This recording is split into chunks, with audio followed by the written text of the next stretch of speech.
with a twist that M. Night Shyamalan would be proud of.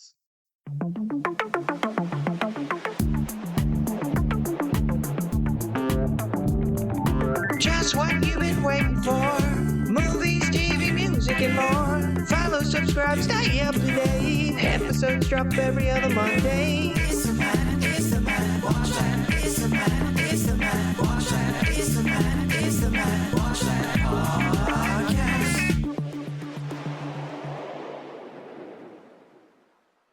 Welcome, everybody, to the Matt Watch That podcast, the place for reviews, rants, and randomness. I'm your host, Matt Seroski, filmmaker, film fan.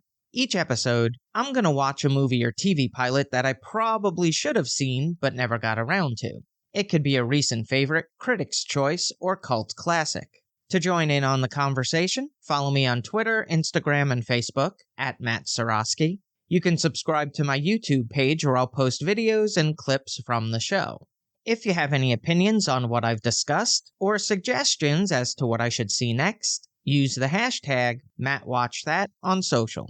Before we start, we have another edition of I Just Don't Get It, where I discuss a movie that seems to be widely acclaimed that I just don't get.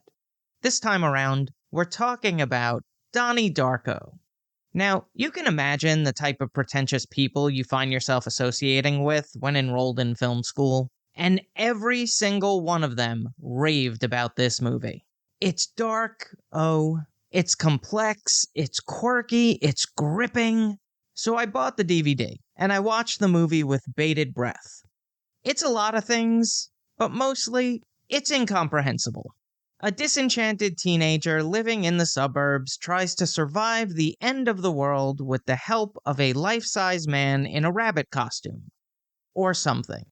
That is the simplest synopsis I can give for this film. In my opinion, it's a Mad Libs movie.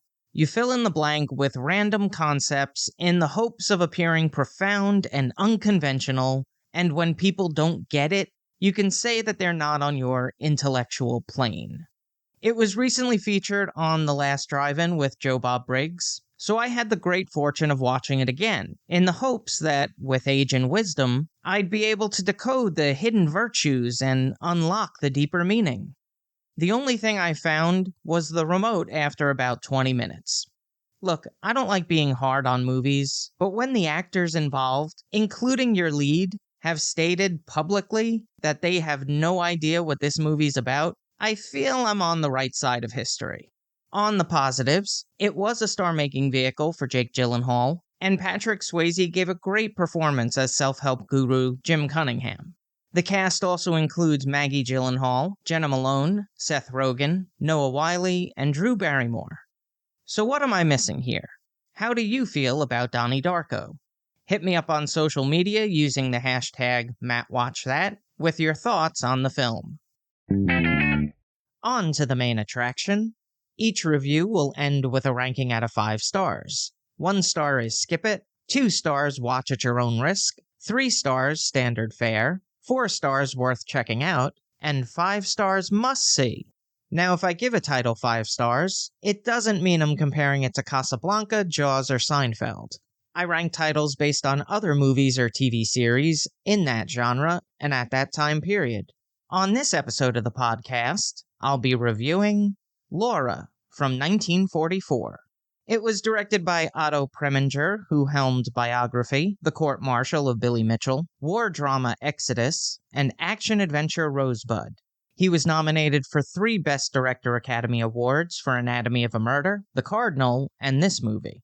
Ruben Malmulien, known for Dr. Jekyll and Mr. Hyde, was hired as director and completed 5 days of shooting before being let go due to creative differences. The screenplay was co-written by Jay Dratler, Samuel Hoffenstein, and Elizabeth Reinhardt.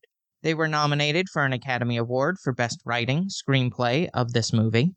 It was based on the novel of the same name by Vera Caspary, who also penned Bedelia, which was adapted onto the big screen as well. It stars Gene Tierney as title character Laura, best known from drama Heaven Can Wait and comedic fantasy The Ghost and Mrs. Muir.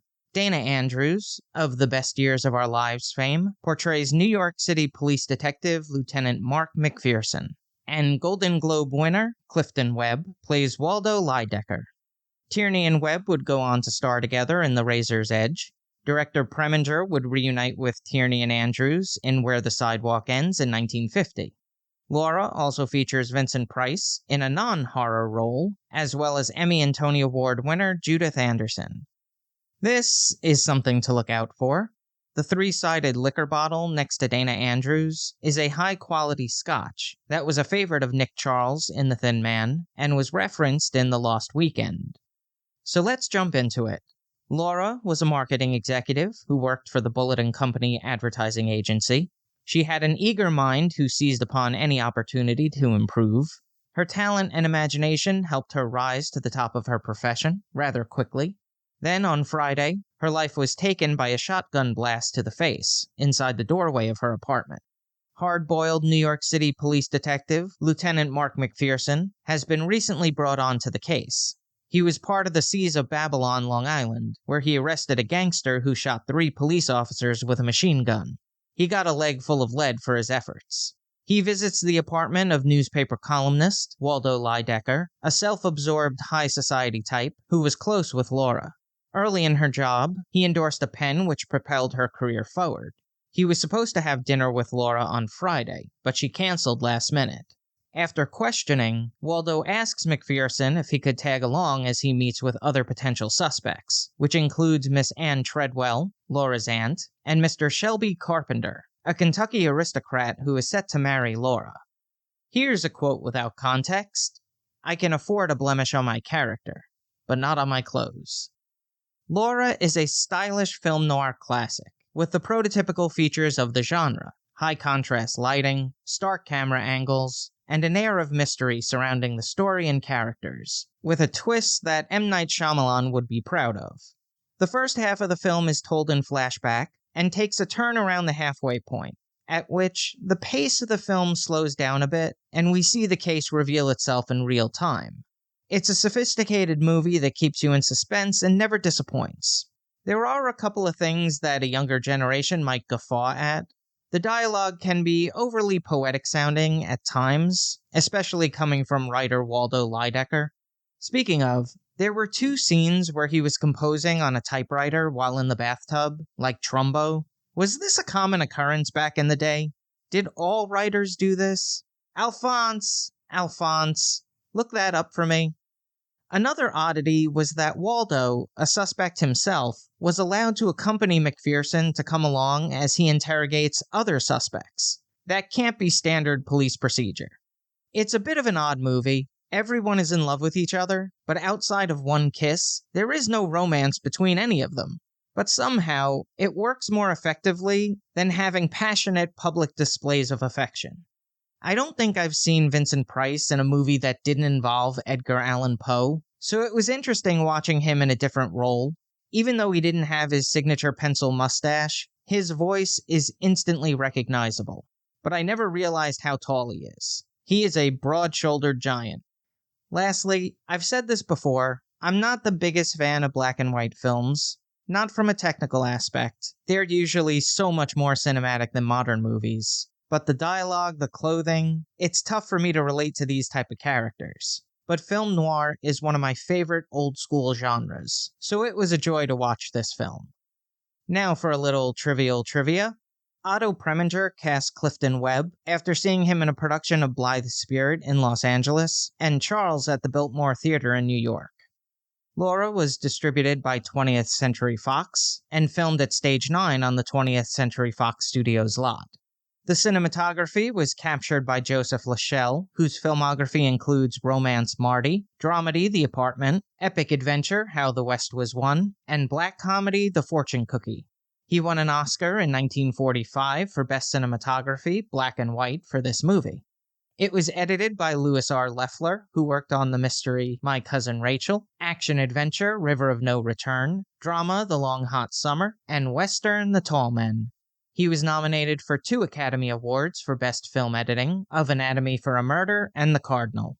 The score was composed by David Raksin, who wrote the music for fantasy The Secret Life of Walter Mitty, noir drama Force of Evil, and western Apache. He was nominated for 2 Academy Awards for Best Music, Scoring of a Dramatic or Comedy Picture, of Forever Amber, and Separate Tables. Known as the grandfather of film music, some of his compositions have appeared in crime drama, Midnight in the Garden of Good and Evil, Western Will Penny, and Marvel's Captain America: The First Avenger. The theme music from Laura included lyrics written by Johnny Mercer. It became a popular jazz standard, covered by Charlie Parker, Nat King Cole, Dave Brubeck, and Frank Sinatra. The runtime is 1 hour, 22 minutes. It had a budget of a little over $1 million and grossed $2 million in rentals. It was nominated for 5 Oscars at the 1945 Academy Awards for Best Art Direction, Cinematography, Writing, Screenplay, Actor in a Supporting Role, and Director. In 1999, it was selected for preservation by the United States National Film Registry by the Library of Congress for being culturally or aesthetically significant. On the Ski Index, I give it 4.5 out of 5 stars. If you've seen Laura and have opinions on the movie, let me know what you think using the hashtag #MattWatchThat. Moving right along, each episode, I'm going to post clips that I think people should watch. It could be movie trailers, music videos, interviews, or something completely random. Search for my YouTube page and there'll be a playlist called Matt Watch That Playback. Off Script with The Hollywood Reporter is a long-form roundtable discussion with some of the entertainment business's biggest stars and influential industry professionals. Each episode has a collective theme where the participants give insight on the profession, their creative process, and the struggles along the way. The Drama Actress Roundtable Extended Cut is hosted by Emmy-nominated actress Yvonne Orji and moderated by Hollywood Reporter editor Lacey Rose.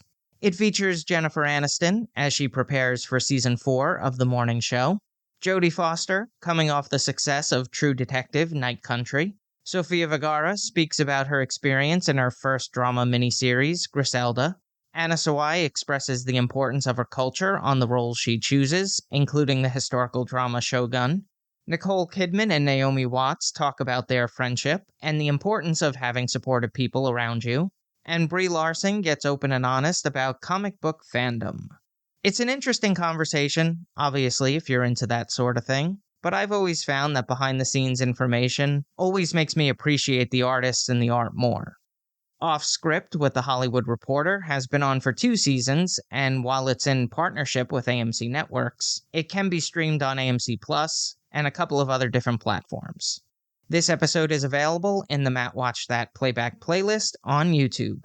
Check it out. Now it's time for the recommendation. Yes, that's the word recommendation with Matt in the middle. I'm going to end each podcast with my own recommendation of a movie or TV series. Today I'm talking about Who Done It, the Clue documentary. It tells a story about the movie, about the board game. It includes interviews from director-writer Jonathan Lynn, cast members Michael McKean, Mr. Green, Leslie Ann Warren, Miss Scarlett, Colleen Camp, Yvette, Jeffrey Kramer, the motorist, Lee Ving, Mr. Body, crew members who worked on the film, and the fans who've made it a cult classic. It also features archive footage of Tim Curry, Wadsworth, Christopher Lloyd, Professor Plum, and Jane Weedlin, the singing telegram girl. The retrospective tribute gives fans the ins and outs of the making of Clue, from prospective script writers like Tom Stoppard and Warren Mazzy, to potential casting of John Cleese and Carrie Fisher, to production tidbits like it was the idea of producer John Landis to have 3 different endings, with the hope that people would go see the picture 3 times to watch each one. In some cities, they even printed which ending would be available at each showing. There was a 4th ending that was filmed, where Wadsworth commits all the murders, but it was rejected by the studio at being too dark for the tone of the movie. While the footage exists somewhere in the Paramount archives, the scene is recreated via animation with voiceover narration. Also, the directive from John Landis was that none of the characters would be dressed as their token colors, because in the movie, those names were aliases, so it was more important that the clothing reflected their characters' personalities. But you might notice, in the beginning, each person arrives in cars that correspond to their token colors. It was written and directed by Jeff C. Smith, who helmed Stupid Teenagers Must Die, and short films Machete Betty and Paranoid. Like many fan-made films, the quality of the audio and visual could have been better, but the amount of access that he was able to get to create this film is really extraordinary.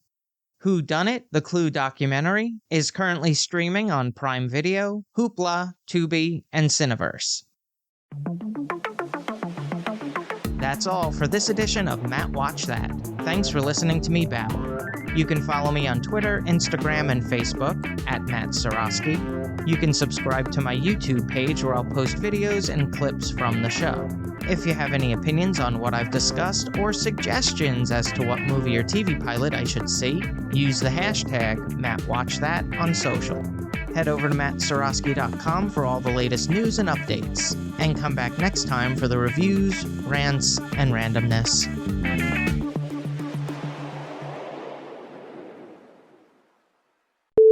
Now, you can imagine the type of perpetrators.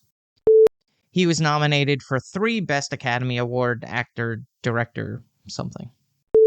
Naomi Kidman. Nope, combine the names. From Perspective, Crips.